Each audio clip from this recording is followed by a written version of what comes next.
खुलुमबाय दिनै फुंबिलिनि खौरांफोरा जाबाय गिबि खौराङाव दङ जोबथारनायाव नर्थ इस्ट इउनाइटेड एफसीआ फिन आरोबाव 134थि 2025नि दुरान कापनि फाइनाल बादायलायनायाव देरहासार जानो हानानै चेम्पियन जानो हाबावबाय।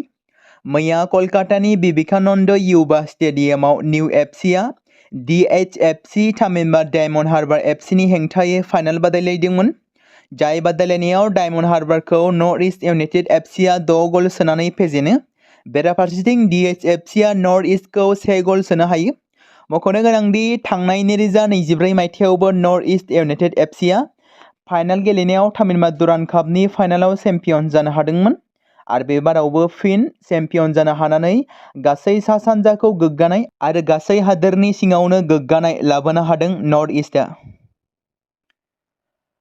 नैथि खौराङाव दङ कर्नाटकनि कंग्रेस MLA KC वीरेन्द्रखौ खानाय जादों, जेराव KC वीरेन्द्र ददिनिफ्राय गोबां बिबांनि नगद रां आरो सना जब्द खालामनो हादों। खमैबो 12 कौटि रां, 1 कौटि गुबुन हादोरारि रां, 6 कौटिनि सना गहेना, 10 किल'ग्राम रुपानि बेसादफोर जब्द खालामनो हादों।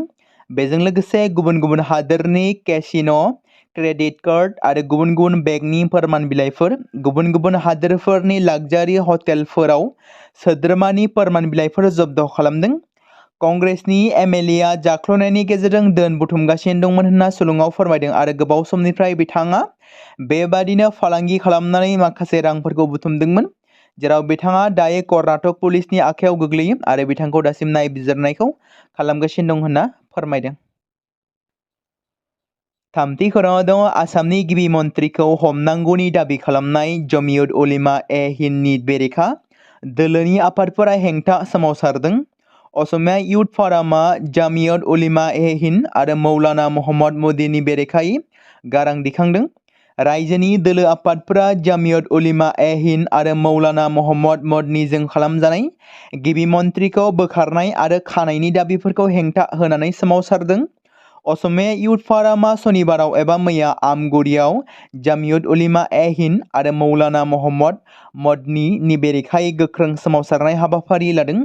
मौलाना मोहम्मद मदनीआ सोर आरो सोंदोंमोन दि सोर गिबि मन्थ्रिखौ खानो बुंदों। मख'जाथावदि जमियत उलेमा हिन्दनि मौलाना मोहम्मद मदनीआ गिबि मन्थ्रि डक्टर हिमन्त बिश्व शर्माखौ खानो दाबि दैखांदोंमोन आरो बिथांनि सायाव आसामाव माइन'रिटिफोरखौ होखारनाय आरो अनागारि खालामनायनि दाय होनाय जादोंमोन। जमियत उलेमा हिन्दनि मुंनि आफादनि दैदेनगिरिफोरनि बे दाबिनि उनाव रायजोआव माहारियारि दोलो आफादफोरा हेंथा दिन्थिफुंनायखौ बांहोदों। आसाम धोरोमारि ध्रुवीकरण खालामनो नागिरनाय जमियतनि बेरेखायै असमिया इयुथ फरामआ मैया आमगुरि नोगोरमानि लामायाव गोख्रों हेंथा दिन्थिफुङो आरो जमियत उलेमाखौ आसाम हारियारि बादै गोसारहोनायनि दाय होनाय जादों। ब्रैथि खौराङाव दङ सनिबाराव एबा मैया पुलिस बिथोनगिरि गाहाय हरमित सिंहआ फैबाय थानाय BTC बिसायख'थिनि सिगां आयेन आब्रुथिनि थासारिखौ नायनो क'क्राझाराव सफैबाय। हरमित सिंहआ क'क्राझार जिल्ला पुलिस गाहाय मावख' अडिट'रियामाव पुलिस नायदिंगिरि, जिल्ला पुलिस नायदिंगिरि, उफ्रा पुलिस सामलायगिरि, लेङाइ पुलिस नायदिंगिरि, महकुमा पुलिस मावख'गिरि आरो स्निथि आसाम बेटेलियननि केप्टेनजों रैखाथि आरो आयेन आब्रुथिनि सायाव सावरायलायनाय हाबाफारियाव बाहागो लादों। बेनि उनाव खौरां बिजोंनि सिगाङाव बिथाङा ओरैबायदि बाथ्रा बुंदों दि क'क्राझाराव पुलिस मावख'गिरिफोरजों रैखाथि, आयेन आब्रुथि आरो दायनि सायाव सावरायो। आब्रुथि आरो दायनि सायाव सावरायनायनि गेजेरजों BTC गौथुमनि बिसायख'थिया साननैसोनि उनावनो जागोन। जोंनि थांखिया उदां आरो मोजां BTC गौथुमनि बिसायख'थिखौ रोखा खालामनाय। रायजो राजाफ्रा जेबो जेंनाखौ मोगा-मोगि जाहाथे जानाङा। BTC बिसायख'थिया जेबो दाय गोनां जाथाय जायाजासे जानांगौ।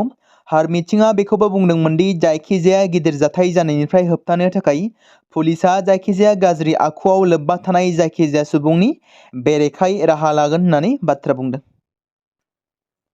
रायजोआव गोबां समफोरावनो आयेन बेरेखा, समाजनि बेरेखा हाबा मावग्रा खायसे दुथां लाइमोन आइजोफोरखौ हमबोबाय थादों।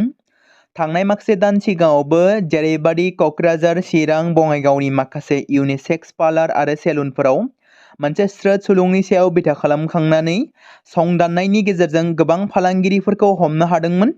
बेबायदिनो गुवाहाटी नोगोरमायावबो सेक्स रेकेटनि हेंथायै गोबां नायबिजिरनाय जागायदोंमोन आरो बेनि फिथाइ महरैनो गुवाहाटी गणेशगुरिनिफ्राय खमैबो सा 15निबो गोबां फालांगिरिफोरखौ हमनो हादों।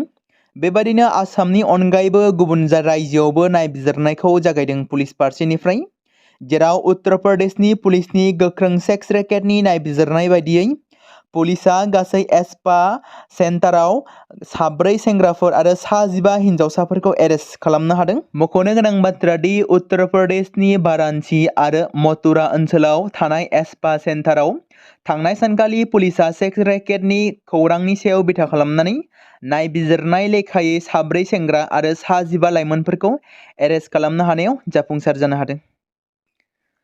बिटिसि भार्सेस बिटिआरखौ लानानै तामुलपुर जिल्ला बिएसइउआ स्पेशल स्टुडेन्टस इन्टारेक्शन हाबाफारि लादों। तामुलपुर कलेजनि अडिटोरियामाव सानसेनि हाबाफारि लानानै तामुलपुर जिल्ला बड'लेण्ड फरायसा आफाद एबा बिएसइउआ स्पेशल स्टुडेन्टस इन्टारेक्शन प्रग्राम लादों। A cooperative study on BTAD and BTR आयदाखौ लानानै तामुलपुर जिल्ला बिएसइउआ सानसेनि हाबाफारिजों फरायसा फरायसुलिफोरखौ लानानै स्पेशल स्टुडेन्टस इन्टारेक्शन प्रग्रामखौ लानाय जादों। तामुलपुर जिल्ला बिएसइउनि आफादगिरि चन्द्र मोसाहारिनि दैदेननाय गाहाय आलासि महरै बाहागो लादोंमोन बारग' एमएलए इमानुएल मोसाहारिया, मिरु इउथ बिपिएफनि नेहाथारि रिंसार बर', मिरु बिएसइउनि अर्गेनाइजिं सेक्रेटारि रणबीर नार्जारि, बुहुमगोरा बर'जों लोगोसे गुबुन गुबुन बिबानगिरि आरो गोबां लाइमोनफ्राबो बाहागो लादोंमोन। चौटियानि बायजोआव थानाय गरफालानिफ्राय मासे हाग्रानि मैदेरनि गोथै सह बोखांनो हादों। गोथै सहखौ गामिनि माइरं फोथाराव मोननाय जादोंमोन। मैया फुङाव जायगानि थागिबिफ्रा गोथै मैदेरखौ नागिरना मोनो आरो हाग्रा बिफानजों लोगोसे पुलिसनो खौरां हरो। हाग्रानि मैदेरा काजिरंगा माहारियारि पार्कनि 6थि दाजाबदेरनायनिफ्राय खारलांदोंमोन आरो मोनायाव मानसि थाग्रा जायगायाव ओंखारबोदोंमन। मैदेरनि थैनायनि जाहोनखौ दासिमबो मिथिनो मोननाय जायाखै।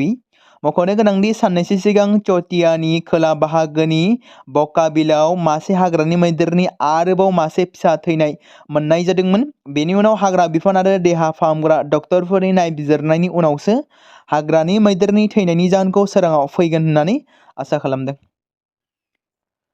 सोलिफु दानाव विजडनआ मुलुगनि सा 40 लाइमोन क्रिकेटारफोरनि फारिलाइखौ फोसावदों, जेराव इन्डियान प्रिमियार लिग आइपिएलनि सेथि बोसोरनि चेम्पियन राजस्थान रयेल्सनि 7 सोद्रोमाफ्रा गावसोरनि जायगाखौ आवग्रिदों। मख'जाथावदि राजस्थान रयेल्सआ मोनसेल' आइपिएल दोलो जेराव बे मानगोनां विजडन फारिलाइयाव बयनिख्रुइबो बांसिन 7 क्रिकेटारफोरा दं। मख'जाथावदि राजस्थान रयेल्सनि थाखाय टीम इन्डियानि सोद्रोमा आरो गिबि गेलेगिरि यशस्वी जायसवालआ बे फारिलाइयाव गोजौसिन मासियाव जायगा आवग्रिनानै दं। गेजेर हायुंआरि थाखोआव बिथांनि गोख्रै जौगानाया रोंग'थि गोनां क्रिकेटारफोरनि थाखाय मोनसे थुलुंगा जानानै दं।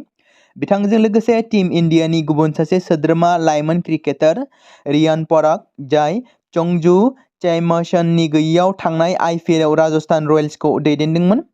फोसावनाय फारिलाइयाव आसामाव जोनोम मोननाय गेलेगिरिनि थाथाया 27 मासियाव। बेराफारसेथिं भारतारि क्रिकेटनि गोदानसिन सनसनाय राजस्थान रयेल्सनि गोदान दिहुनथाइ वैभव चौहानआ बे फारिलाइयाव 16थि थावनियाव दं।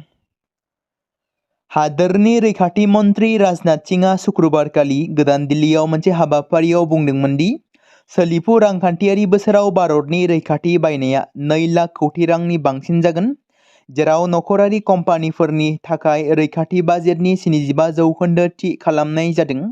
बे हाबाफारिया मोनसे आत्मनिर्भर रैखाथि सेक्टर दानायनि रैखाथिनि थांखिनि बाहागो।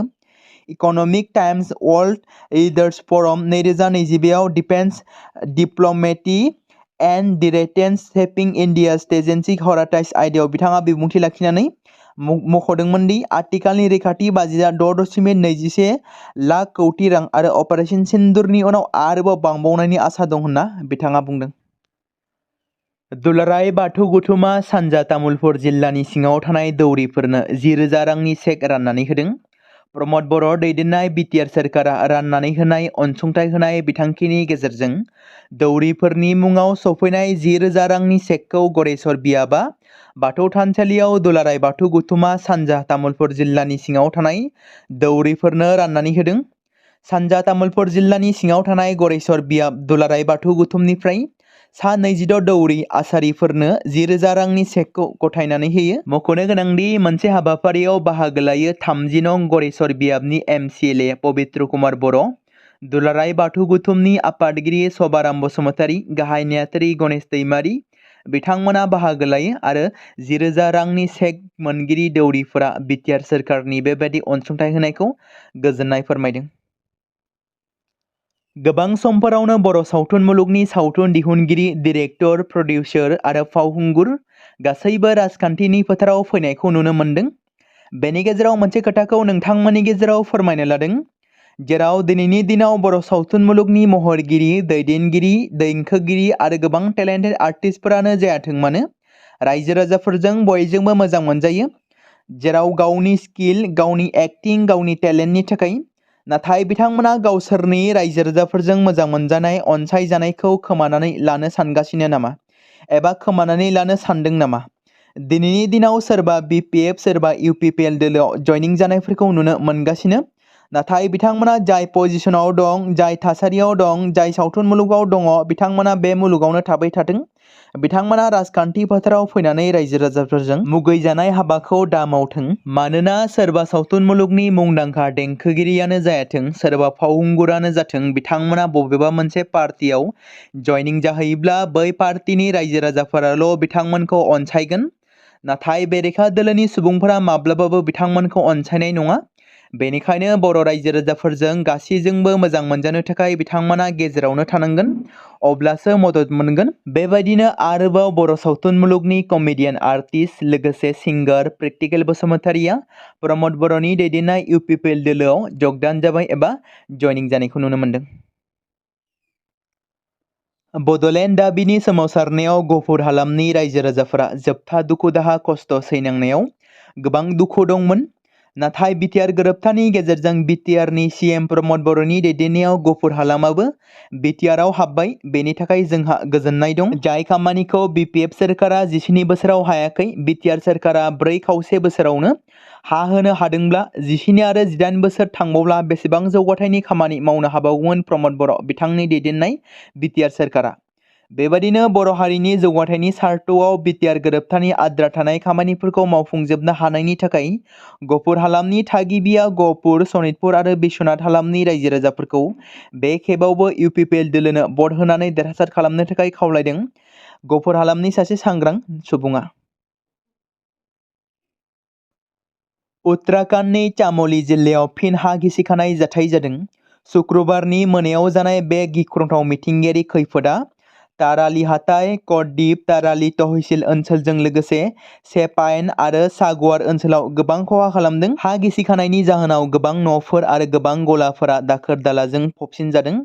तहसीआव गोबां गारिफोरा बायखोन्दा बाहागोनि सिङाव थाबथानानै दं होनना खौरां मोननाय जादों। बेनि अनगायैबो गोबां लामाफोराबो होबथाजादों एबा खहा जादों, जायनि थाखाय हान्थामेला खालामनो जेंनायाव गोग्लैदों रायजो राजाफ्रा। दासिम जायगानि बिबानगिरिफ्रा फोरमायथिनाय बायदिब्ला सासे खुदियाजों लोगोसे 2 सुबुङा गोमानानै दं। रैखाथि हान्जानि नाजानायाव हेफाजाब होनो थाखाय NDRFनि हान्जाफोरखौ दैथायहरनाय जादों। जायगायारि खुंथाय आरो खैफोद सामलायग्रा हान्जाफोराबो रैखाथि हाबाफारिखौ जागायजेनबाय। बेराफारसेथिं चौगवारा गामियाव बे गामिनिनो सासे सुबुं आरो 20 बोसोर बैसोनि सासे हिनजावसाखौ फबसिनजानाय खौरां मोननाय जादों। भारतारि रिजार्भ बैंक RBIआ शुक्रबारखालि फोसावनाय खारिथिनि बायदिब्ला 15 आगस्तखालि हादोरनि बायजोआरि सोलाय-सोल' रिजार्भआ $1.48 बिलियन बांनानै सप्तानि थाखाय $695.10 बिलियन सहैदोंमोन। मोनसे रिपर्टनि बायदिब्ला गुबुन हादोरारि रांनि सम्पति, जाय बायजोआरि रां दोनथुमनायनि मोनसे गाहाय बाहागो, $6.92 बिलियन बांनानै $585.90 बिलियन जायो। RBIजों फोसावजानाय फोरमायथि बायदिब्ला बे सप्तायाव सनानि थिखाया $2.16 बिलियन खमायदोंमोन, जाय $86.16 बिलियन मोन। बे समावनो IMFजों भारतनि थिखानाय थाथाया सप्तानि गेजेराव $15 बिलियन बांनानै $4.75 बिलियन सिम सहैदोंमोन। मख'जाथावदि सेप्तेम्बर 2025 मायथाइनि जोबनायसिम बायजोआरि सोलाय-सोल' रिजार्भआ $7.85 बिलियन नि बयनिख्रुइबो गोजौसिन जौसिनाव सहैदोंमोन। सरासनस्रायै RBIआ रांनि मख'जाथाव बेसेन खमायनायखौ होबथानो थाखाय डलार फाननायजों लोगोसे तरलता सामलायनायनि गेजेरजों हाथायाव आखाय होदों। RBIआ बायजोआरि सोलायसोल' हाथाइफोरखौ खारिनिफ्राय नोजोर होदों आरो जेबो सिगांनिफ्रायनो थि खालामखानाय थांखि एबा बेन्डखौ थि खालामा, जाय सोलायसोल' हाराव जेबो दिदोमथि गैयैखौ दिन्थियो। 29 नं सुख्लाय सेरफां बियाबाव BPF दोलोनि जयनिं हाबाफारि जादों। 2 नं रौमारी गामिनि माइनरिटि हारिनि सुबुंफोरा BPFनि बिजाथि मोननाय गणेश कछारीनि नुजाथिनायाव BPF पार्टियाव जयनिं जादों। गोबां सुबुंफोर। BTC बिसायख'थिया खाथिनिफ्राय खाथिसिन सफैनाय लोगो लोगो राजखान्थि दोलोफोरनि बिसायख'थि फोसावदिं मेल आरो जयनिं हाबाफारिफ्रा गोख्रोंसिन जागासिनो थानायखौ नुनो मोन्दों। बेबादिनो BTCनि 29 नं सुख्लाय सेरफां बियाबनि सिङाव थानाय 2 नं रौमारी गामिनि गोबां माइनरिटि हारिनि सुबुंफोरा फैगौ BTC बिसायख'थियाव BPFखौ देरहाहोनो थाखाय BPF दोलोआव जयनिं जाफैदों। BTCनि बारग' मावफुं सोद्रोमा आरो दानि 29 नं सुख्लाय सेरफां बियाबाव BPF दोलोनि बिजाथि मोननाय गणेश कछारी बिथांनि दैदेननायाव थाद'नाय गैयाजासे दासान्दि जयनिं हाबाफारि सोलिगासिनो दं। बेबादिनो थांनाय समावबो 29 नं सुख्लाय सेरफां बियाबनि बिजाथि गणेश कछारी बिथांनि आंगो न'आवनो सा 20निबो बांसिन BJPनि मददगिरि आरो UPPLनि मावथि भटार्सफोरा BPFनि आदर्शखौ मोजां मोननानै जयनिं जाफैदों। बेनि अनगायैबो 2 नं रौमारी गामियाव सा 65 आरो गावनि आंगो न'आव सा 20निबो बारा भटार्सफोरा गासै सा 85निबो बांसिन BJP आरो UPPL दोलोनि मददगिरिफोरा जयनिं जादों होननानै फोरमायदों बारग' EM गणेश कछारीया।